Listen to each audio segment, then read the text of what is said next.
A little bit lighter at this point. The cream of South Africa's young and upcoming artistic talent is being showcased in London as part of the South Africa-UK Seasons project. Supported by the Department of Arts and Culture, catapults artists onto the world stage, exposing them to career opportunities in the fields of arts and culture. South Africa and the UK share strong bilateral relations dating back centuries. So over the years, the focus and emphasis of the SA-UK relations has changed to reflect new realities.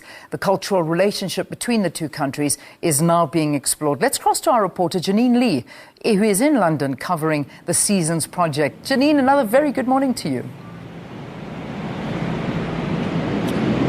Yes, Leanne, a very good morning to you as well. And what I can say is I hope Valent's red bus is not going to disturb us this morning.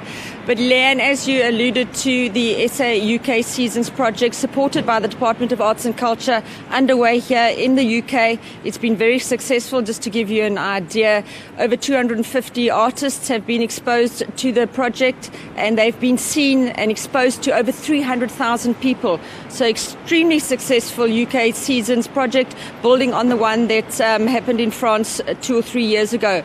And just last night we were at the South Africa House. It was the conclusion of the SA-UK bilateral forum, and I was lucky enough to bump into Monica Newton from the Department of Arts and Culture, and she was only too happy to get up early and join us this morning to tell us a little bit more about the bilateral forum, the SA-UK Seasons project. What is your role in it, Monica, and what are you here to actually promote? Good morning. The bilateral forum is part of a regular series of engagements between South Africa and the UK. It presents an opportunity for us to reflect on what we've done and to plan going forward for new activities. The SA-UK season has been a very important component of the arts and culture work stream, I guess, of our relationship. And it's important to recognize how important bilateral relations are for the global community, but most importantly for South Africa, because the United Kingdom is a very powerful trade partner, is a very powerful ally in many things, and obviously, as we've learned from the SA-UK season, an extraordinary partner to expose South African artists to a wonderful market.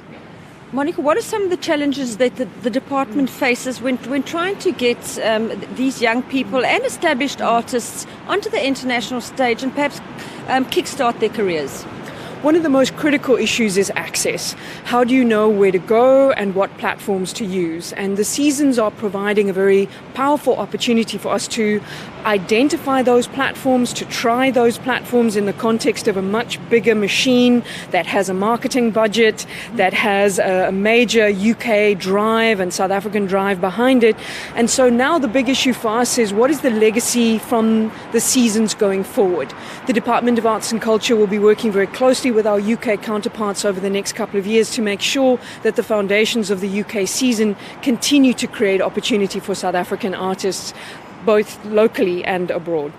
Now, there was a success in France, and the UK one has been very successful. Are we looking at moving it somewhere else? How's it going? Absolutely. There are discussions with Russia at the moment for a season, and we are in discussion with a number of countries on the African continent to essentially begin to celebrate Africa, make sure that South Africa really contributes to Agenda 2063, and of course the major Africa Month project, which started in May this year, will continue as a way to really promote Africa in South Africa as well. Job creation, always a big problem in South Africa.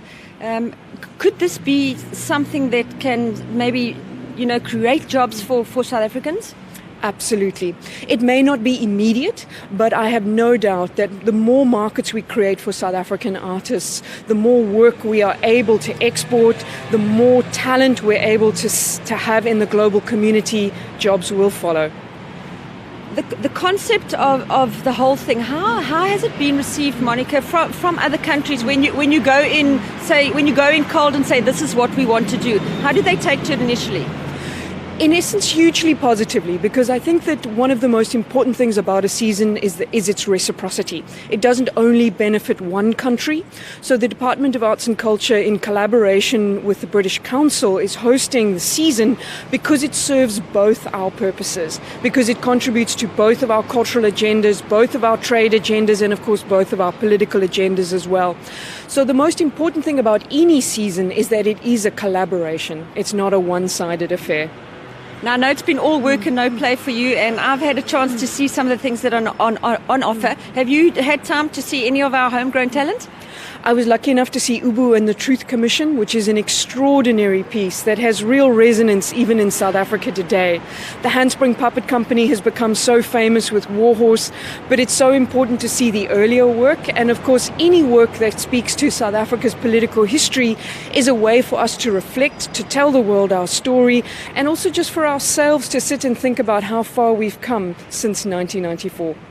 Monica Newton, thank you so much for your time. I believe you're flying home later, so have a good trip. Thank you very much.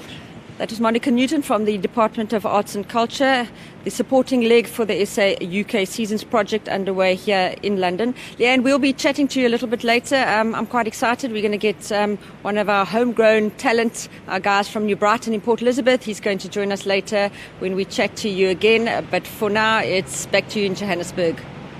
Janine Lee, thank you very much. Enjoy the rest of your time there in London, and perhaps another update from you coming tomorrow. All right, now.